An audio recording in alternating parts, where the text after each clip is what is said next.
everyone, thanks for tuning in to our video today, which is all about understanding anger. I'm Emily, a wellbeing practitioner in the mental health team at Centre 33, and I'm involved in providing guided self-help support. So today's video should last for around 30 minutes. Let's start with a brief overview of what we're going to be covering in this video. So we're going to start by exploring what anger is, and then we'll look at why we get angry and our emotions associated with these, something we call the anger iceberg. Next, we will think about what happens to our bodies when we get angry. Then it's the brain stuff, and we'll look at what's happening in our brains when we experience anger. After this, we'll focus on our behaviours and our reactions when angry, and reflect on knowing if the anger we experience is becoming a problem. Our last learning point will be what maintains anger as part of a cycle. And finally, we'll share some information about where you can seek further support.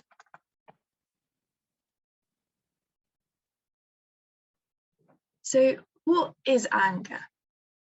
Anger is a common feeling or emotion for humans. So, we all get annoyed and angry at times, and it's nothing unusual. It's a totally natural response we get, often when feeling either threatened, attacked, frustrated, or mistreated, or having felt these ways in the past. Importantly, it isn't always a bad thing to feel angry. It can help people identify problems in their lives or things that are hurting them, motivate people to create change, achieve goals, and move forwards, help people stay safe and defend themselves in stressful or dangerous situations if needed, as part of our fight or flight system. Most people will experience episodes of anger that feel manageable and don't significantly impact their lives. However, learning healthy ways to recognize, express, and deal with anger is vital for our mental and physical health. Anger can often lead to a build-up of emotions, and expressing these emotions can reduce the anger. And while anger is normal, it can become a problem if it builds up so much that it gets out of our control, making us do things that we wish we didn't, and it's significantly impacting our lives. So why do we get angry? Feelings of anger usually arise due to how we interpret or react to certain situations. Everyone has their unique triggers to what makes them angry, but some common ones that young people experience include stressful situations, whether temporary or ongoing, being mistreated and feeling like you can't do anything about it, feeling scared or threatened, other people not respecting you, your feelings or property, feeling disappointed in someone or yourself, a part of the grieving the loss of something or someone, feeling frustrated or powerless, feeling invalidated or misunderstood, and feeling anxious or overwhelmed. Anger is a natural reaction to these circumstances. Sometimes we could even feel angry and not know why. This anger could result from stress and different pressures building up around you, or it could be something that happened to you in the past, like neglect or abuse.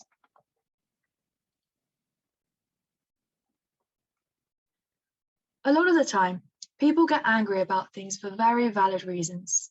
But sometimes, if anger or stress or frustration for that matter builds up in a person and isn't expressed in the right ways to let it out, people may get angry at things that aren't direct threats or attacks on themselves or their loved ones. This can be a little bit like a faulty car alarm, which goes off so the anger response is triggered, even when someone isn't breaking into it, when there may not necessarily be a real threat or valid reason.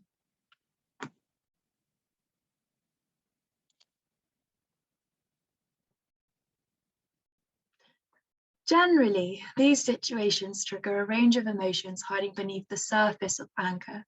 As a result, we might find it challenging to identify what emotions are underlying our anger, So these could include embarrassment, fear, rejection, guilt, hurt, stress, shame, grief, frustration, perhaps boredom, helplessness, irritability, powerlessness, exhaustion, and regret. People can interpret situations differently, so a situation that makes you feel angry may not make someone else feel angry at all. For example, other reactions could include annoyance, hurt, or amusement. But just because we interpret things differently, it doesn't mean that you're interpreting things wrong if you do get angry. So what happens to our bodies when we get angry? Importantly, many human emotions are linked closely to physical responses in our bodies. Anger is similar to anxiety in that it can trigger the fight or flight response in our minds and bodies, particularly if the anger is linked to feeling threatened. Now, the fight or flight response, this is an evolutionary, built-in alarm system which our brains trigger to get us ready for action, such as running away or fighting something that has made us angry. Our amygdala is reacting to what it sees as danger, even if there isn't actual danger there. So this is why we might do or say things that we could regret later on. So in order to get our bodies ready, our brain releases a hormone called adrenaline, which courses around our body, resulting in several physical changes that give us the energy to drive and act. So some of the changes that occur include our muscles tensing up or shaking, and this is happening because we're preparing to fight something and now we're staying quite still. We might feel fidgety or restless, our hearts are beating faster, and that's to get the blood around the body really fast. We might experience tightness in our chest or heart pain. Again, that's because our hearts are working quite quickly to get that blood pumped around the body, which ultimately gives us more energy to either run away or fight something. We might experience trembling or shaking. We might also sweat a lot. We're sweating more because our bodies are trying to keep us cool, because with all the other kind of changes in our bodies, if we're kept cooler, that will allow us to kind of run more effectively away from the thing that is threatening us. And we might also increase our breathing, and this is because our lungs are trying to get more oxygen into our body. However, in addition, we also experience changes in our mind. So this could include feeling tense or nervous. We might feel guilty. We might feel quite resentful, irritated, furious, and perhaps even humiliated.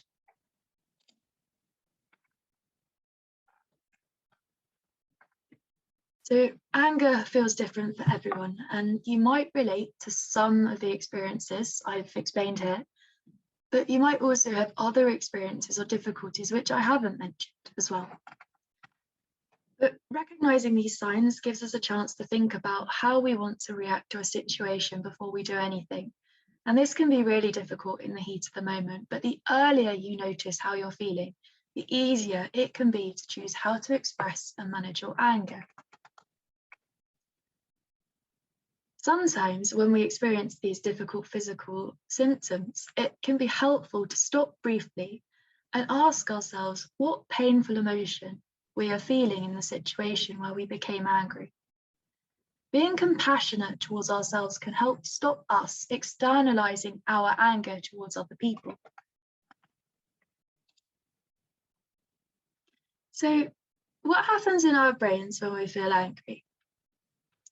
So the human brain is truly amazing. It's the control center that helps us stay alive physically and emotionally, and enables us to make sense of and respond to the complex world around us. It developed from the bottom up, starting with the brain's basic survival functions through to the mammalian midbrain, which is the center of emotions, and the top of our brain, the cortical brain, which helps us make sense of it all. When these parts of our brain work together, we can remain calm and connected during heightened emotion.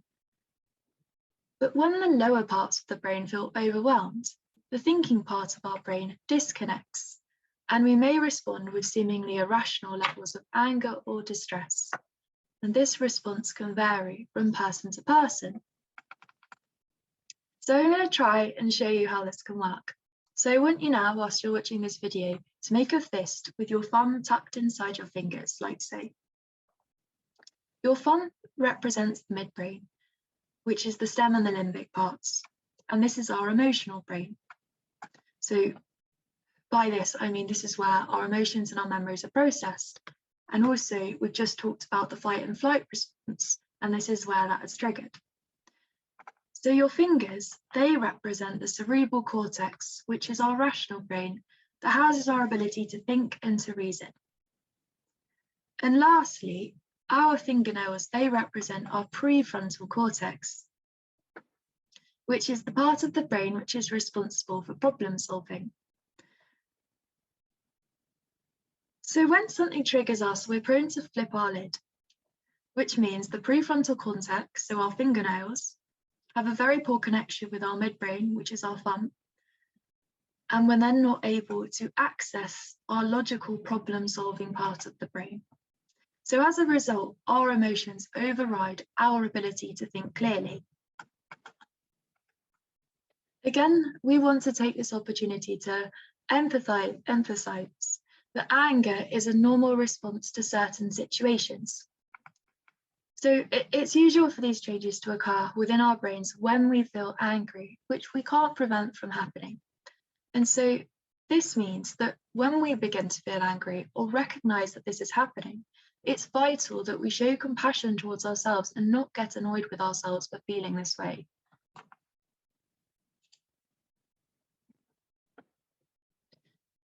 So the mysterious workings of the adolescent brain. Scientists can use functional MRI scans to get a rich and detailed picture of how the living human brain develops. The brain continues to develop throughout adolescence and into our 20s. And one of the brain regions which changes most dramatically during adolescence is the prefrontal cortex, which is involved in lots of functions such as decision-making, planning, inhibiting inappropriate behavior, for example, saying something rude, social interaction, and self-awareness. We also know that grey matter volume increases in mass between the ages of 4 and 22 years old, peaking in our early teens. Then this declines significantly during our adolescent years. This happens because grey matter contains cell bodies and connections between cells, which contributes to something called synaptic pronation. Now, synaptic pronation means removing unwanted synapses. So this is a really important process dependent on our environment. So the brain prunes away synapses that it's not using. And you can think about this as like a flower bush where you're pruning out the weaker branches so that the more important ones can grow stronger. So further, we're also experiencing decreased activity in our medial prefrontal cortex in social situations than adults do. And this decrease is because we rely on different mental strategies to make decisions. And we're still also developing our ability to consider someone else's perspective to guide our behavior. So therefore, we're more likely to flip our lid, as we discussed on the previous slide, when we're young people. So in addition, it becomes more challenging to access the logical or problem-solving parts of the brain when we experience a trigger, because these are still developing. But this isn't all a bad thing, because these changes are what are providing us with such an excellent opportunity for learning, creativity, and social development, which is really important when we're growing up.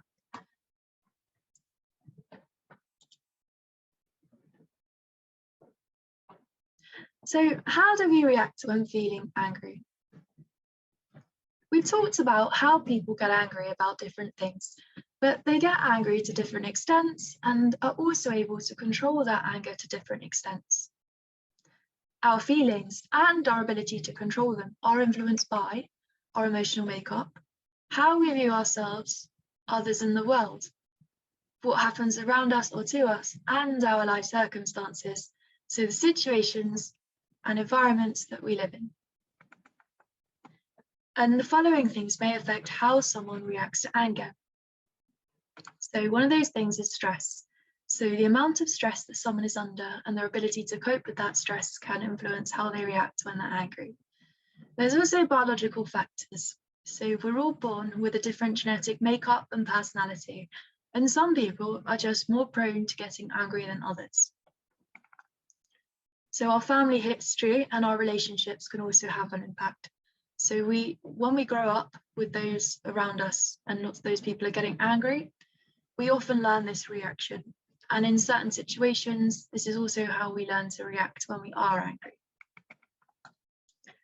So events in someone's past can also have an impact. So something that could have made someone feel angry, but they weren't able to express that anger at the time. And then there's also mental health factors as well. So if you experience mental health problems such as depression or anxiety, you might find that it's more difficult to control your anger. Further, people with hyperactive, inattentive, or combined ADHD can experience emotions intensely and be more prone to anger. And then in our teenage years, those with oppositional defiant disorder might find it more difficult to regulate their emotions and behavior as well. However, frequent anger or finding it hard to control our anger could indicate other mental health issues which aren't exhaustive to the kind of list I've just gone through. And then finally, we have grief. So for some people, anger is part of that grieving process, and this might come from the death of someone close to you, a breakup, or perhaps an exclusion from school or losing a job.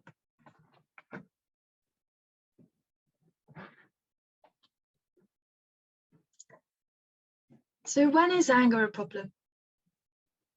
While anger is normal, it can become a problem if it builds up so much that it gets out of our control, making us do things that we wish we didn't, and if it's significantly impacting our lives.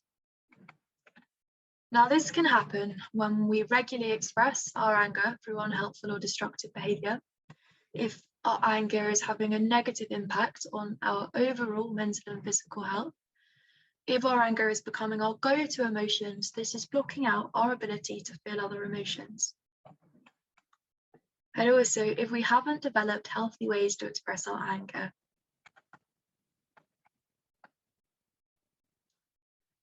How you behave when angry depends on how well you're able to identify and cope with your feelings and how you've learned to express them.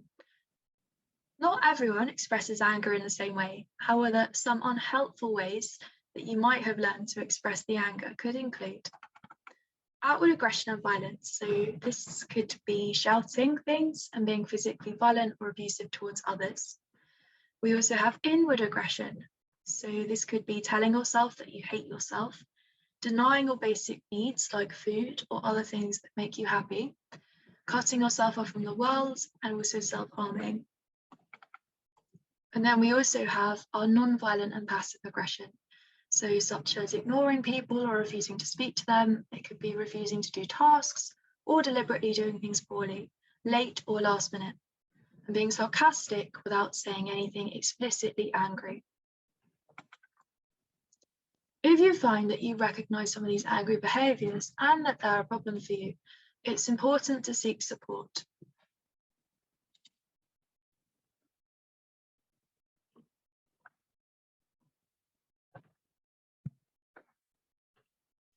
This cycle shows you how anger can be triggered and how it escalates. Firstly, we experience a triggering event or situation. For example, someone cuts you up when you're walking down the street. And then this triggers a feeling, such as being disrespected. We're then experiencing negative thoughts around this incident. So it could be that person who cut me up doesn't care about anything but themselves. And then this leads to an emotional response. So we might feel shame, we might feel guilt, or we might feel rage. And then when we feel these things, we start to develop those physical symptoms that I talked about before. So we might have a racing heart, our fists are clenched, we're sweating, we're shaking.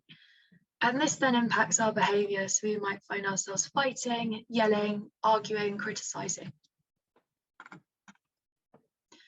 Now, effective anger management teaches us to deal with our anger in a healthy way. So like the name implies, it teaches us to manage our anger, not extinguish it. So anger management begins with practicing self-awareness, learning to take a step back and see your anger before it takes over your mind.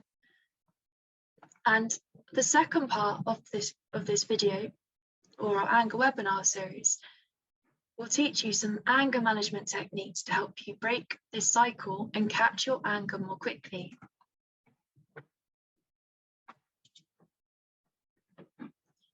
We can also think of anger as a bomb where the explosion represents our reactions. So the principle behind anger management is to become aware of the things that trigger your anger, the thoughts you have about those things, your body's physical reaction, and what you do as a result of those things. This awareness is so that you can be aware of how you become angry and control it. And there are various ways that you can control your anger. So number one is to stop that match from being lit. We want to be aware of our triggers, so the match, that are personal to us and avoid them, or devise strategies where we can cope with them. We want to lengthen the fuse, so if the match being lit is unavoidable, we want to lengthen that fuse by challenging the way we think and feel about the triggers. You can also lengthen it by relaxing yourself so that you don't explode.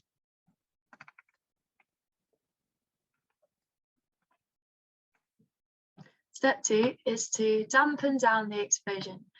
So if we feel angry, and remember we have the right to be angry, we can show other people that we're angry in an assertive manner and get our point across in a controlled way. And we recommend that you watch part 2 of our video so that you can learn some strategies to help you stop that match from being lit, lengthen the fuse, and dampen down the explosion.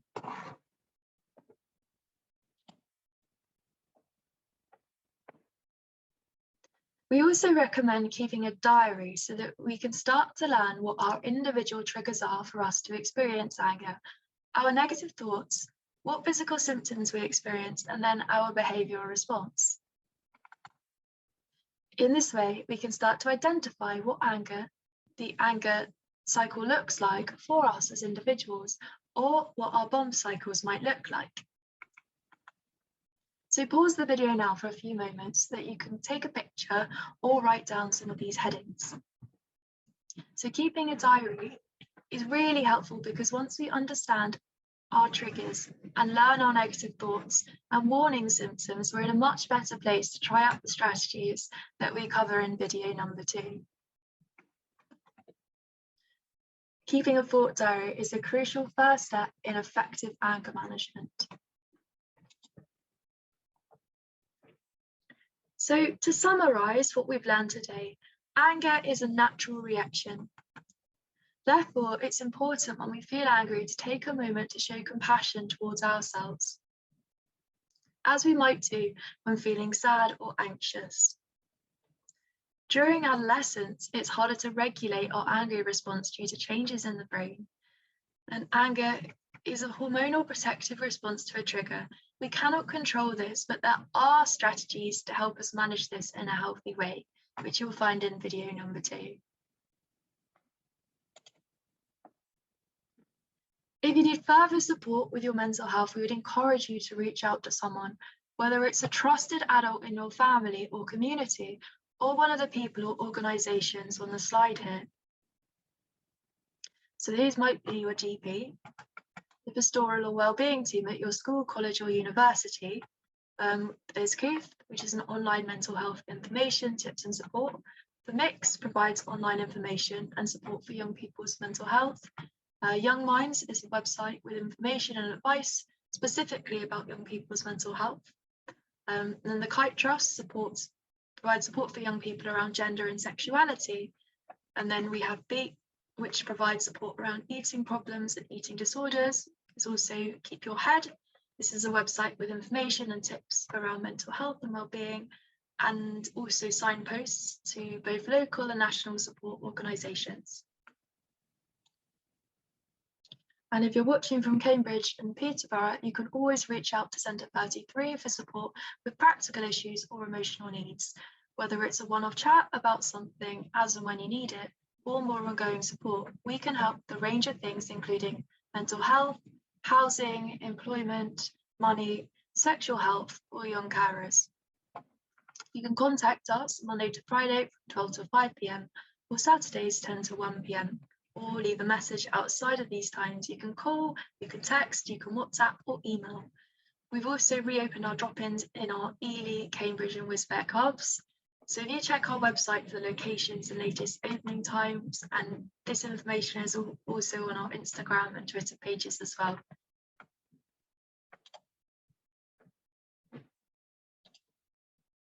So that's the end of our video. Thank you everyone for tuning in today, and we hope that you found it helpful. We just want to remind you that the second video is also on YouTube, and this is to do with some strategies that can help you manage some of the anger that you experience. So bye for now.